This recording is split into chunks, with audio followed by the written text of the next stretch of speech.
আসসালামু আলাইকুম দর্শক বন্ধুরা, আমরা বিয়াতে আছি। এখন খাওয়া দাওয়া চলতেছে, বর খেতে বসছে আর কনিও বসছে। দেখেন, এটা হচ্ছে বরের বড় বোন, ও কনিকে খাওয়াই দিচ্ছে, ভাইয়ের বউকে খাওয়াইয়া দিচ্ছে আদর করে ভালোবেসে। দেখেন ওদের ভিতর কত ভালোবাসা। এরকম যদি আমাদের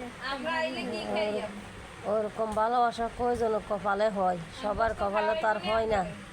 এরকম দেখছেন কত সুন্দর করে। আবার জামাইও বউকে খাওয়াই দিচ্ছে কত সুন্দর করে। দেখেন আমার আন্টিকে আঙ্কেলা খাওয়াই দিচ্ছে, আমার আন্টি হয়। দেখেন কি সুন্দর করে খাওয়াই দিচ্ছে সবাইকে। এইখানে এইটা হচ্ছে এইটাগুলা